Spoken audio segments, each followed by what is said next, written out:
Myths and Legends of Our Own Land, by Charles M. Skinner. Volume 2. The Isle of Manhattoes and Nearby. The Isle of Manhattoes and Nearby Dolph Heyliger. New York was New Amsterdam when Dolph Heyliger got himself born there, a graceless scamp, though a brave, good-natured one, and being left penniless on his father's death he was fain to take service with the doctor, while his mother kept a shop. This doctor had bought a farm on the island of Manhattoes, away out of town, where 23rd Street now runs, most likely, and because of rumors that its tenants had noised about it, he seemed likely to enjoy the responsibilities of landholding and none of its profits. It suited Dolph's adventurous disposition that he should be deputed to investigate the reason for these rumors, and for 3 nights he kept his abode in the desolate old manor, emerging after daybreak in a lax and pallid condition, but keeping his own counsel, to the aggravation of the populace, whose ears were burning for his news. Not until long after did he tell of the solemn tread that woke him in the small hours, of his door softly opening, though he had bolted and locked it, of a portly Fleming, with curly gray hair, reservoir boots, slouched hat, trunk and doublet, who entered and sat in the armchair, watching him until the cock crew. Nor did he tell how on the 3rd night he summoned courage, hugging a Bible and a catechism to his breast for confidence, to ask the meaning of the visit, and how the Fleming arose, and drawing Dolph after him with his eyes, led him downstairs, went through the front door without unbolting it, leaving that task for the trembling yet eager youth, and how, after he had proceeded to a disused well at the bottom of the garden, he vanished from sight. Dolph brooded long upon these things and dreamed of them in bed. He alleged that it was in obedience to his dreams that he boarded a schooner bound up the Hudson, without the formality of adieu to his employer, and after being spilled ashore in a gale at the foot of Storm King, he fell into the company of Anthony Vander Hevden, a famous landholder and hunter, who achieved a fancy for Dolph as a lad who could shoot, fish, row, and swim, and took him home with him to Albany. They here had commodious quarters, good liquor, and a pretty daughter, and Dolph felt himself in paradise until led to the room he was to occupy, for one of the first things that he set eyes on in that apartment was a portrait of the very person who had kept him awake for the worst part of 3 nights at the Bowery in Manhattoes. He demanded to know whose picture it was, and learned that it was that of Kilian van der Spiegel, burgomaster and curmudgeon, who buried his money when the English seized New Amsterdam and fretted himself to death lest it should be discovered. He remembered that his mother had spoken of this Spiegel and that her father was the miser's rightful heir, and it now appeared that he was one of Haydn's forebears too. In his dream that night the Fleming stepped out of the portrait, led him, as he had done before, to the well, where he smiled and vanished. Dolph reflected, next morning, that these things had been ordered to bring together the 2 branches of the family, and disclose the whereabouts of the treasure that it should inherit. So full was he of this idea that he went back to New Amsterdam by the first schooner, to the surprise of the heir and the regret of his daughter.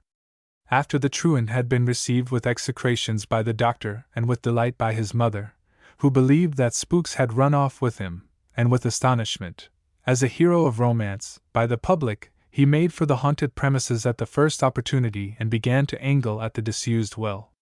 Presently he found his hook entangled in something at the bottom, and on lifting slowly he discovered that he had secured a fine silver porringer, with lid held down by twisted wire. It was the work of a moment to wrench off the lid, when he found the vessel to be filled with golden pieces. His fishing that day was attended with such luck as never fell to an angler before, for there were other pieces of plate down there, all engraved with the Spiegel arms and all containing treasure. By encouraging the most dreadful stories about the spot, in order to keep the people wide away from it, he accomplished the removal of his prizes bit by bit from their place of concealment to his home. His unaccounted absence in Albany and his dealings with the dead had prepared his neighbors for any change in himself or his condition, and now that he always had a bottle of schnapps for the men and a pot of tea for the women, and was good to his mother, they said that they had always known that when he changed it would be for the better, at which his old detractors lifted their eyebrows significantly. And when asked to dinner by him they always accepted. Moreover, they made merry when the day came round for his wedding with the little maid of Albany. They likewise elected him a member of the corporation, to which he bequeathed some of the Spiegel plate, and often helped the other city fathers to empty the big punch bowl. Indeed, it was at one of these corporation feasts that he died of apoplexy. He was buried with honors in the yard of the Dutch church in Garden Street. The knell at the wedding. A young New Yorker had laid such siege to the heart of a certain belle, this was back in the Knickerbocker days when people married for love, that everybody said the banns were as good as published. But everybody did not know, for one fine morning my lady went to church with another gentleman, not her father, though old enough to be, and when the two came out they were man and wife. The elderly man was rich. After the first paroxysm of rage and disappointment had passed, the lover withdrew from the world and devoted himself to study, nor when he learned that she had become a widow, with comfortable belongings derived from the estate of the late lamented, did he renew acquaintance with her, and he smiled bitterly when he heard of her second marriage to a young adventurer who led her a wretched life, but atoned for his sins, in a measure, by dying soon enough afterward to leave a part of her fortune unspent. In the lapse of time the doubly widowed returned to New York, where she met again the lover of her youth. Mr. Ellenwood had acquired the reserve of a scholar, and had often puzzled his friends with his eccentricities. But after a few meetings with the object of his young affection he came out of his glooms, and with respectful formality laid again at her feet the heart she had trampled on 40 years before. Though both of them were well on in life, the news of their engagement made little of a sensation. The widow was still fair, the wooer was quiet, refined, and courtly, and the union of their fortunes would assure a competence for the years that might be left to them. The church of St. Paul, on Broadway, was appointed for the wedding, and it was a whim of the groom that his bride should meet him there. At the appointed hour a company of the curious had assembled in the edifice. A rattle of wheels was heard, and a bevy of bridesmaids and friends in hoop, patch, velvet, silk, powder, swords, and buckles walked down the aisle. But just as the bride had come within the door, out of the sunlight that streamed so brilliantly on the mounded turf and tombstones in the churchyard, the bell in the steeple gave a single boom. The bride walked to the altar, and as she took her place before it another clang resounded from the belfry. The bridegroom was not there. Again and again the brazen throat and iron tongue sent out a doleful knell, and faces grew pale and anxious, for the meaning of it could not be guessed. With eyes fixed on the marble tomb of her first husband, the woman tremblingly awaited the solution of the mystery, until the door was darkened by something that made her catch her breath, a funeral. The organ began a solemn dirge as a black-cloaked cortege came through the aisle, and it was with amazement that the bride discovered it to be formed of her oldest friends, bent, withered, paired, man and woman, as in mockery, while behind, with white face, gleaming eyes, disordered hair, and halting step, came the bridegroom, in his shroud. "Come," he said, "let us be married. The coffins are ready. Then, home to the tomb." "Cruel!" murmured the woman. "Now, heaven judge which of us has been cruel. 40 years ago you took away my faith, destroyed my hopes, and gave to others your youth and beauty. Our lives have nearly run their course, so I am come to wed you as with funeral rites." Then, in a softer manner, he took her hand, and said, "All is forgiven. If we cannot live together we will at least be wedded in death. Time is almost at its end. We will marry for eternity. Come!" And tenderly embracing her, he led her forward. Hard as was the ordeal, confusing, frightening, humiliating, the bride came through it a better woman. "It is true," she said, "I have been vain and worldly, but now, in my age, the truest love I ever knew has come back to me. It is a holy love. I will cherish it forever." Their eyes met, and they saw each other through tears. Solemnly the clergyman read the marriage service, and when it was concluded the low threnody that had come from the organ in key with the measured clang of the bell, merged into a nobler motive, until at last the funeral measures were lost in a burst of exultant harmony. Sobs of pent feeling and sighs of relief were heard as the bridal party moved away, and when the new-made wife and husband reached the portal the bell was silent and the sun was shining. Roystering Dirk van Dara.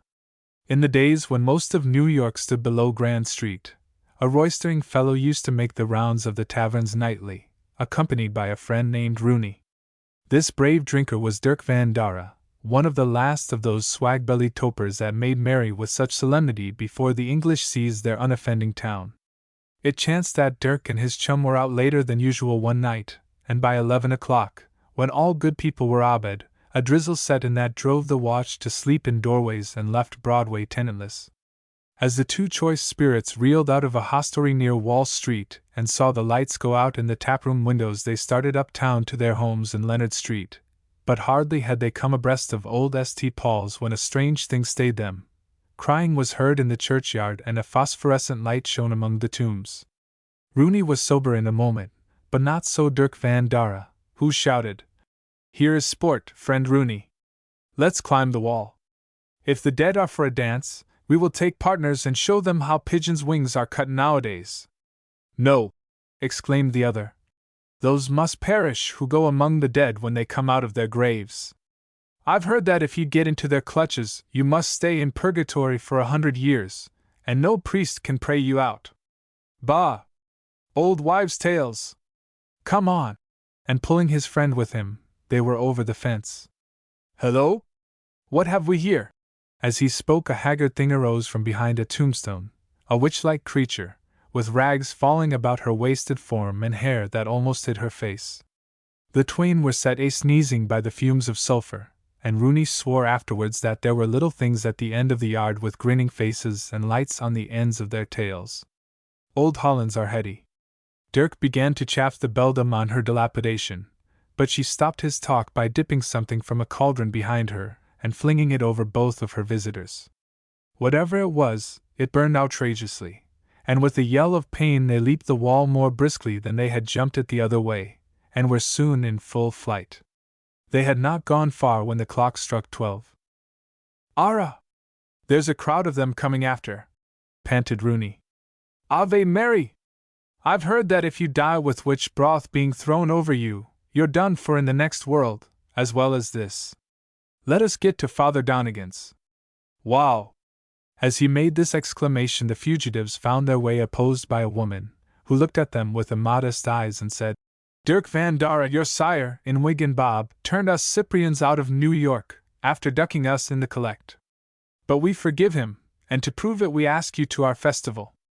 At the stroke of midnight the street before the church had swarmed with a motley throng that now came onward, waving torches that sparkled like stars.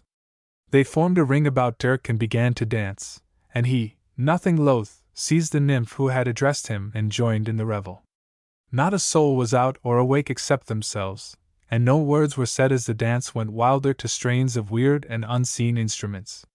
Now and then one would apply a torch to the person of Dirk, meanly assailing him in the rear, and the smart of the burn made him feat it the livelier. At last they turned toward the Battery as by common consent, and went careering along the street in frolic fashion. Rooney, whose senses had thus far been pent in a stupor, fled with a yell of terror, and as he looked back he saw the unholy troop disappearing in the mist like a moving galaxy. Never from that night was Dirk Van Data seen or heard of more, and the publicans felt that they had less reason for living. The party from Gibbet Island. Ellis Island, in New York Harbor, once bore the name of Gibbet Island, because pirates and mutineers were hanged there in chains. During the times when it was devoted to this fell purpose there stood in Communipaw the Wild Goose Tavern, where Dutch burghers resorted, to smoke, drink Hollands, and grow fat, wise, and sleepy in each other's company. The plague of this inn was Jan Jos Vanderskamp, a nephew of the landlord, who frequently alarmed the patrons of the house by putting powder into their pipes and attaching briars beneath their horses' tails, and who naturally turned pirate when he became older, taking with him to sea his boon companion, an ill-disposed, ill-favored blackamoor named Pluto, who had been employed about the tavern. When the landlord died, Vanderskamp possessed himself of this property, fitted it up with plunder, and at intervals he had his gang ashore, such a crew of singing, swearing, drinking, gaming devils as Communipaw had never seen the like of, yet the residents could not summon activity enough to stop the goings-on that made the Wild Goose a disgrace to their village. The British authorities, however, caught 3 of the swashbucklers and strung them up on Gibbet Island, and things that went on badly in Communipaw after that went on with quiet and secrecy. The pirate and his henchmen were returning to the tavern one night, after a visit to a rakish-looking vessel in the offing, when a squall broke in such force as to give their skiff a leeway to the place of executions. As they rounded that lonely reef, a creaking noise overhead caused Vanderskamp to look up, and he could not repress a shudder as he saw the bodies of his 3 messmates, their rags fluttering and their chains grinding in the wind. "Don't you want to see your friends?" sneered Pluto. "You, who are never afraid of living men, what do you fear from the dead?" "Nothing," answered the pirate. Then, lugging forth his bottle, he took a long pull at it, and holding it toward the dead felons, he shouted, "Here's fair weather to you, my lads in the wind, and if you should be walking the rounds tonight, come in to supper." A clatter of bones and a creak of chains sounded like a laugh. It was midnight when the boat pulled in at Communipaw, and as the storm continued, Vanderskamp, drenched to the skin, made quick time to the Wild Goose. As he entered, a sound of revelry overhead smote his ear, and being no less astonished than in need of cordials, he hastened upstairs and flung open the door. A table stood there, furnished with jugs and pipes and cans, and by light of candles that burned as blue as brimstone could be seen the 3 gallows birds from Gibbet Island, with halters on their necks, clinking their tankards together and trolling forth a drinking song. Starting back with affright as the corpses hailed him with lifted arms and turned their fishy eyes on him, Vanderskamp slipped at the door and fell headlong to the bottom of the stairs. Next morning he was found there by the neighbors, dead to a certainty, and was put away in the Dutch churchyard at Bergen on the Sunday following. As the house was rifled and deserted by its occupants, it was hinted that the Negro had betrayed his master to his fellow buccaneers, and that he, Pluto, was no other than the devil in disguise. But he was not, for his skiff was seen floating bottom up in the bay soon after, and his drowned body lodged among the rocks at the foot of the pirates' gallows. For a long time afterwards the island was regarded as a place that required purging with bell, book, and candle, for shadows were reported there and faint lights that shot into the air, and to this day, with the great immigrant station on it, and crowds going and coming all the time, the battery boatmen prefer not to row around it at night, for they are likely to see the shades of the soldier and his mistress who were drowned off the place one windy night, when the girl was aiding the fellow to escape confinement in the guardhouse, to say nothing of Vanderskamp and his felons.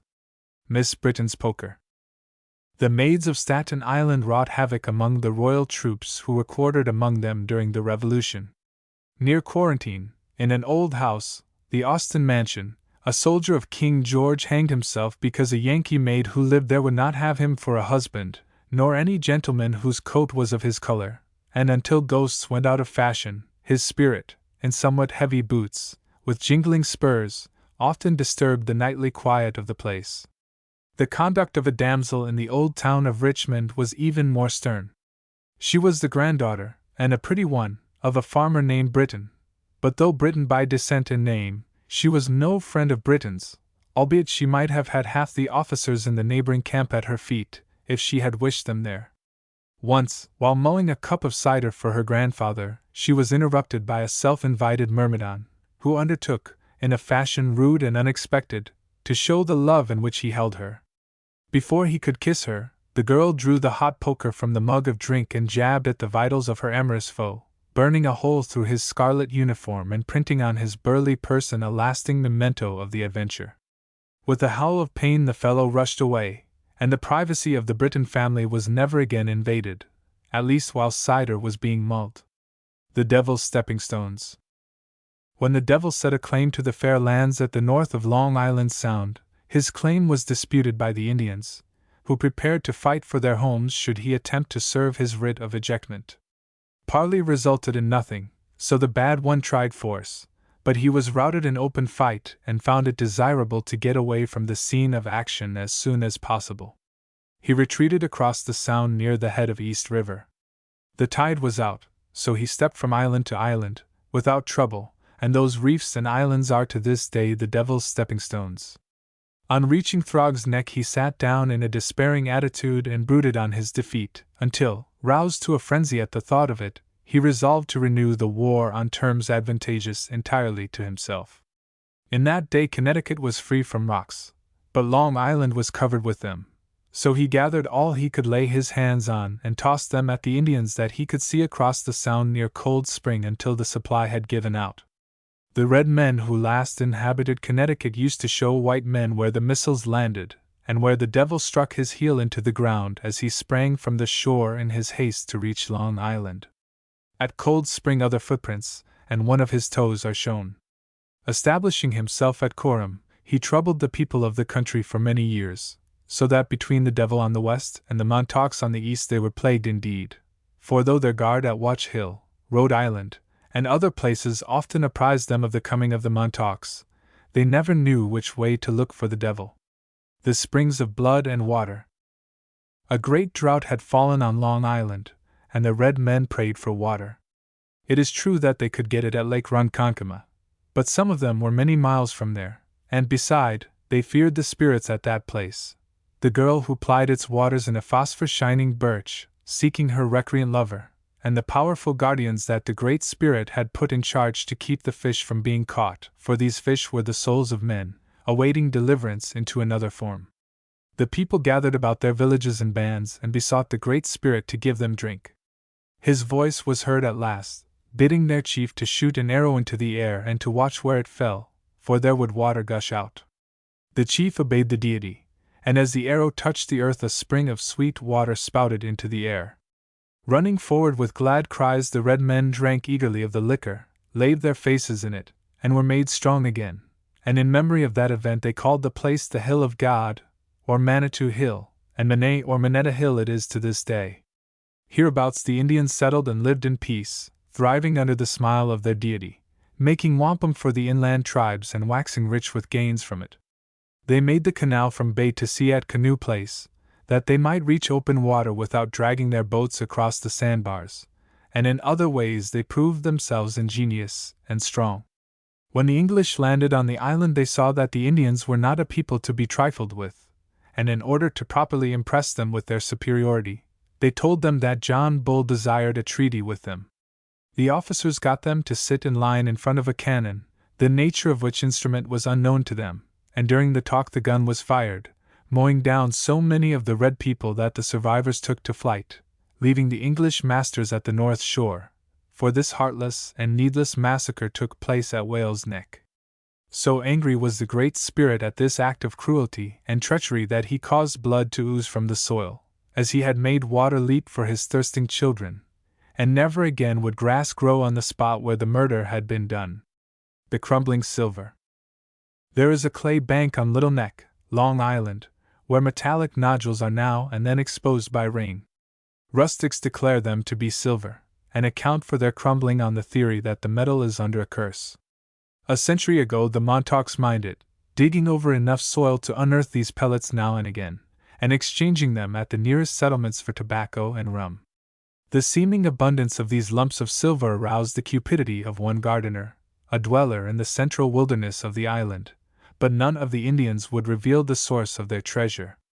One day Gardiner succeeded in getting an old chief so tipsy that, without realizing what he was doing, he led the white man to the clay bed and showed him the metallic spots glittering in the sun. With a cry of delight Gardiner sprang forward and tore at the earth with his fingers, while the Indian stood by laughing at his eagerness.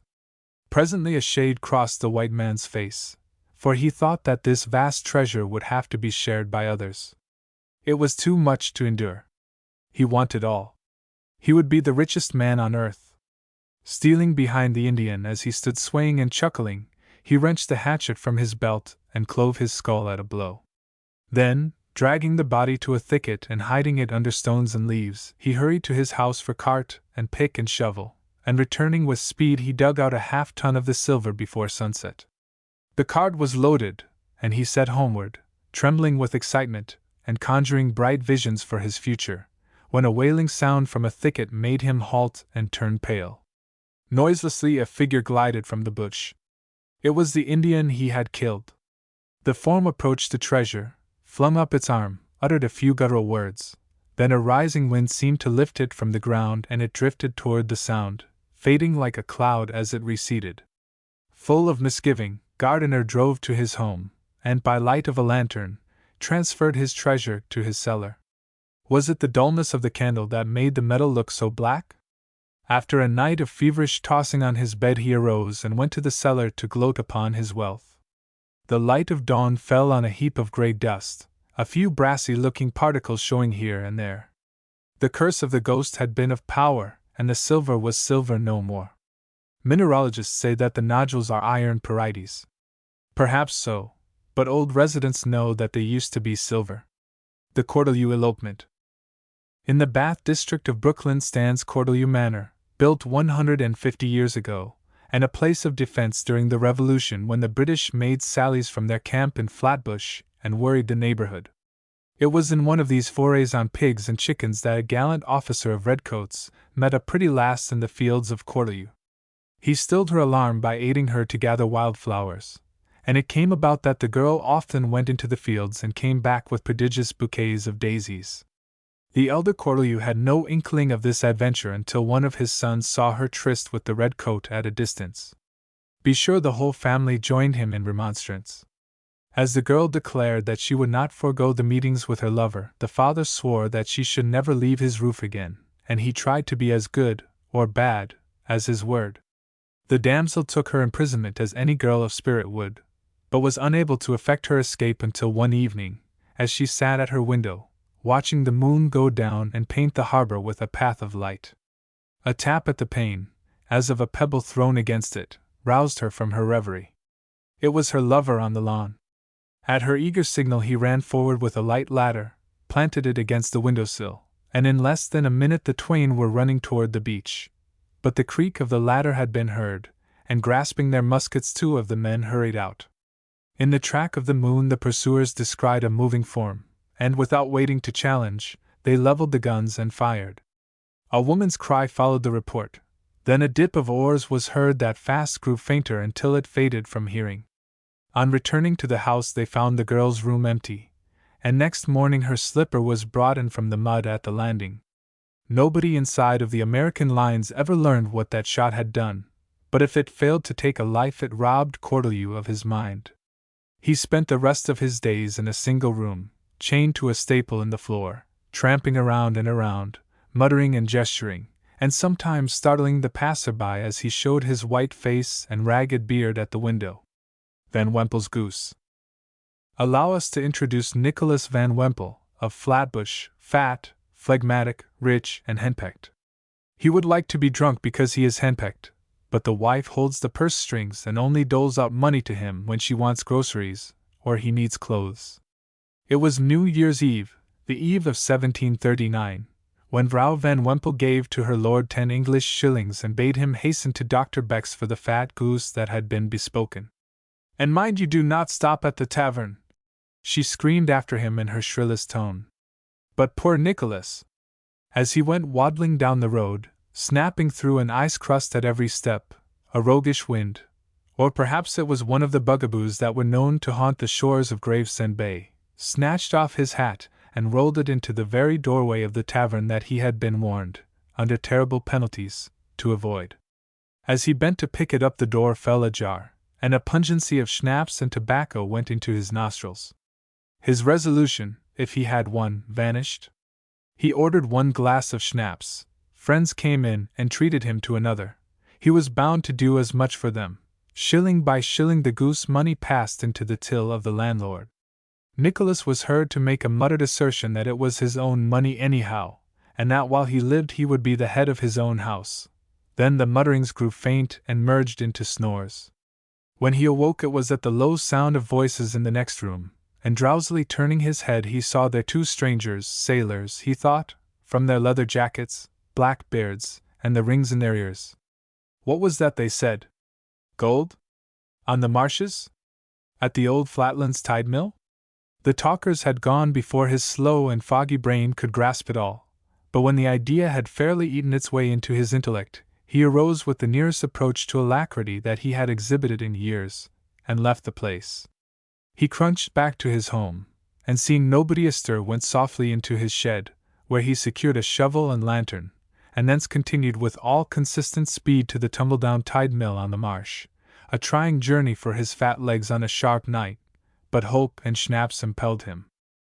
He reached the mill, and hastening to the cellar, began to probe in the soft, unfrozen earth. Presently his spade struck something, and he dug and dug until he had uncovered the top of a canvas bag, the sort that sailors call a round stern chest. It took all his strength to lug it out, and as he did so a seam burst, letting a shower of gold pieces over the ground.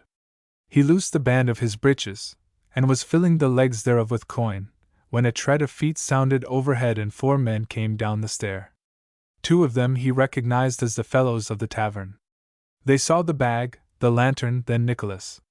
Laden though he was with gold until he could hardly budge, these pirates, for such they were, got him upstairs, forced him to drink hot Hollands to the success of their flag, then shot him through the window into the creek. As he was about to make this unceremonious exit, he clutched something to save himself, and it proved to be a plucked goose that the pirates had stolen from a neighboring farm and were going to sup on when they had scraped their gold together. He felt the water and mud close over him. He struggled desperately. He was conscious of breathing more freely and of staggering off at a vigorous gait. Then the power of all the schnapps seemed to get into his head, and he remembered no more until he heard his wife shrilling in his ears, when he sat up and found himself in a snowbank close to his house, with a featherless goose tight in his grasp. Vrouw Van Wimpel cared less about the state of her spouse when she saw that he had secured the bird, and whenever he told his tale of the pirates she turned a deaf ear to him, for if he had found the gold, why did he not manage to bring home a few pieces of it?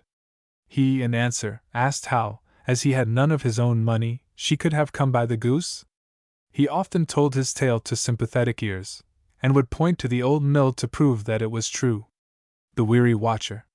Before the opening of the great bridge sent commerce rattling up Washington Street in Brooklyn, that thoroughfare was a shaded and beautiful avenue, and among the houses that attested its respectability was one, between Tillery and Concord Streets, that was long declared to be haunted. A man and his wife dwelt there who seemed to be fondly attached to each other, and whose love should have been the stronger because of their 3 children. None grew to years. A mutual sorrow is as close a tie as a common affection.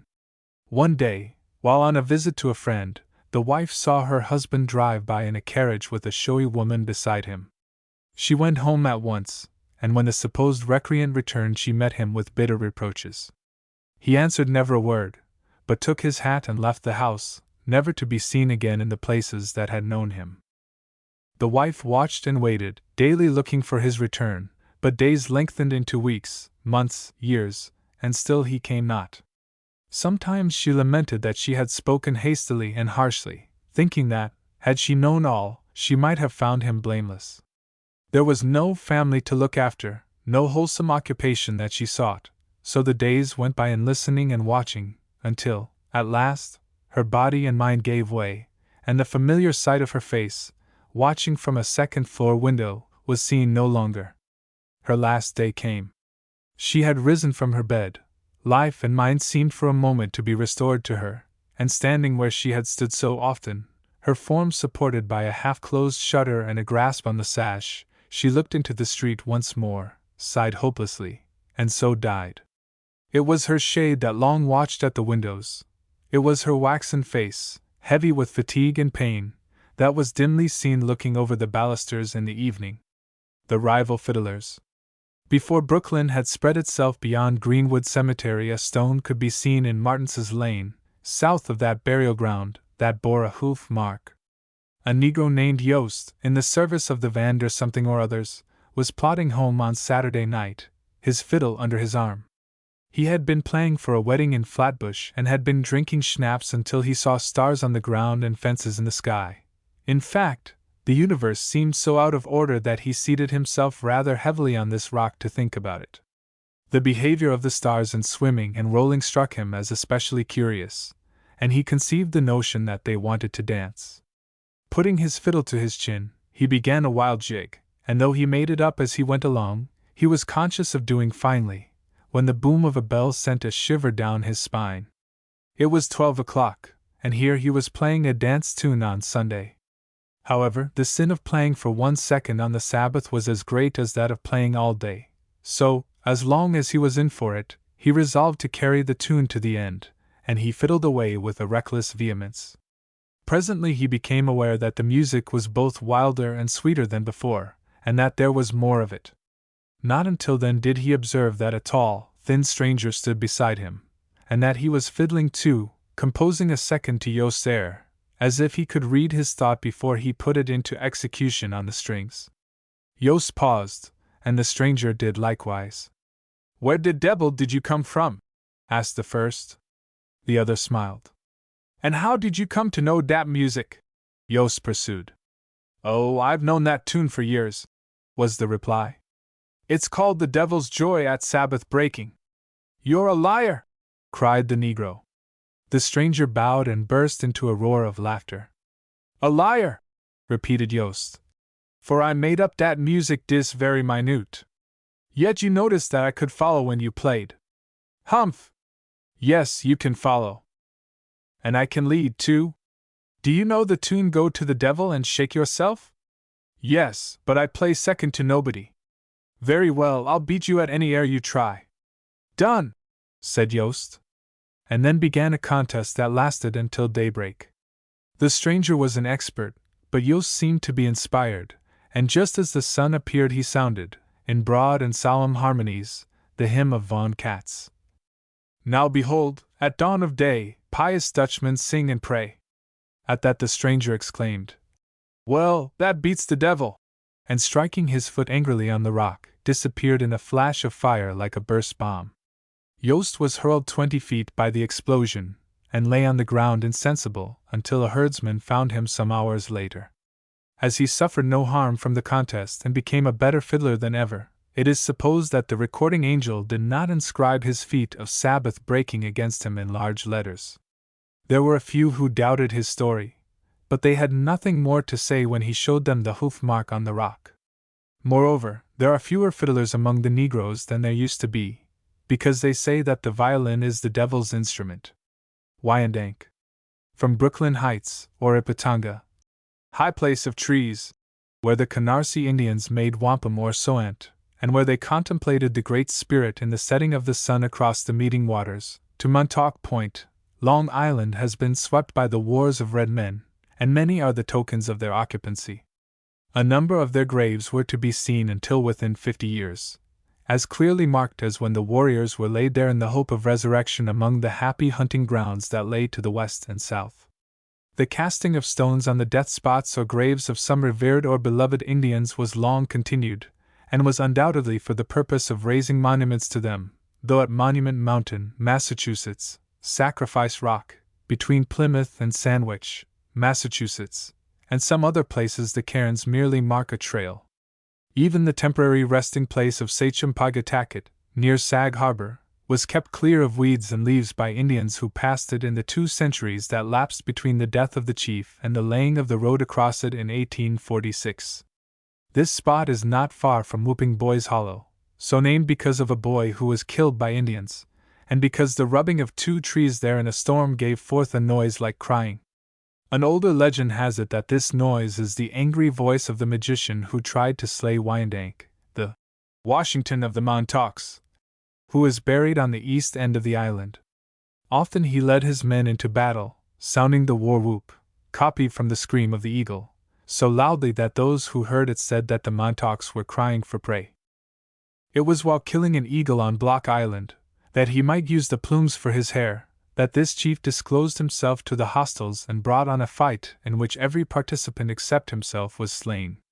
He was secretly followed back to Long Island by a magician who had hopes of enlisting the evil ones of that region against him, the giants that left their tracks in Bloodstone Rock and Printed Rock, near Napeague, and such renegades as he who, having betrayed his people, was swallowed by the earth, his last agony being marked by a stamp of the foot that left its print on a slab near the Indian burial ground at Conganuk. Failing in these alliances, the wizard hid among the hollows of the moors, and there worked spells of such malice that the chief's hand lost steadiness in the hunt, and his voice was seldom heard in council. When the haunt of this evil one was made known, a number of young men undertook to trap him. They went to the hills by night, and moved stealthily through the shrubbery until they were almost upon him. But his familiars had warned him of their approach, though they had wakened him only to betray him, for a cloud swept in from the sea, fell about the wretch, burst into flame, and rolled back toward the ocean, bearing him in the center of its burning folds. Because of the cry he uttered, the place long bore the name of Whooping Hollow, and it used to be said that the magician visited the scene of his ill-doing every winter, when his shrieks could be heard ringing over the hills. mark of the spirit hand. Andover, New Jersey, was quaint and quiet in the days before the Revolution. It is not a roaring metropolis, even yet, and as it offered few social advantages, there was more gathering in taprooms and more drinking of flip than there should have been. Among those who were not averse to a cheering cup were three boon companions, Bailey, Hill, and Evans, farmers of the neighborhood. They loved the tavern better than the church, and in truth the church folk did not love them well, for they were suspected of entertaining heresies of the most forbidden character. It was while they were discussing matters of belief over their glasses that one of them proposed, in a spirit of bravado, that whichever of the trio might be first to die should come back from the grave and reveal himself to the others, if he could, thus settling the question as to whether there was a future. Not long after this agreement, for consent was unanimous, Hill departed this life. His friends lamented his absence, especially at the tavern, but they anticipated no attempt on his part to express the distinguished consideration that he had felt for his old chums. Some weeks passed, yet there was no sign, and the two survivors of the party, as they jogged homeward to the house where both lived, had begun to think and speak less frequently of the absent one. But one night the household was alarmed by a terrible cry. Bailey got a light and hurried to the bedside of his friend, whom he found deathly white and holding his chest as if in pain. "He has been here," gasped Evans. "He stood here just now." "Who?" asked Bailey, a creep passing down his spine. "Hill. He stood there, where you are now, and touched me with a hand that was so cold, and Evans shivered violently. On turning back the collar of his shirt, the impression of a hand appeared on the flesh near the shoulder, a hand in white, with one finger missing. Hill had lost a finger. There was less of taverns after that night, for Evans carried the token of that ghostly visit on his person until he, too, had gone to solve the great secret. The First Liberal Church. In 1770 the brig Hand in Hand went ashore at Good Luck, New Jersey. Among the passengers on board the vessel, that it would perhaps be wrong to call ill-fated, was John Murray, founder of Universalism in America. He had left England in despair, for his wife and children were dead, and so broken was he in his power of thought and purpose that he felt as if he should never preach again. In fact, his rescue from the wreck was passive, on his part, and he suffered himself to be carried ashore, recking little whether he reached it or no. After he had been for half an hour or so on the soil of the new country, to which he had made his entrance in so unexpected a manner, he began to feel hungry, and set off afoot along the desolate beach. He came to a cabin where an old man stood in a doorway with a basket of fish beside him. "Will you sell me a fish?" asked Murray. "No, the fish is all yours." "I expected you.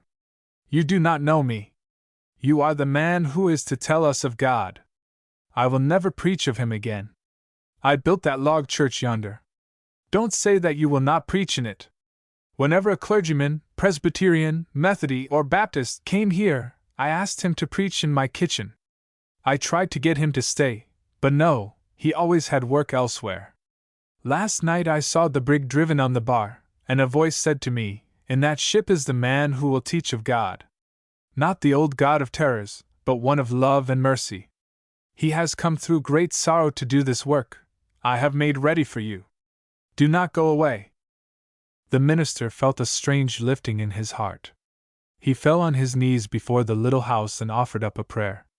Long he stayed in that place, preaching gentle doctrines and ministering to the men and women of that lonely village, and when the fisherman apostle, Thomas Potter, died he left the church to Murray, who, in turn, bequeathed it free for the use of all Christian people.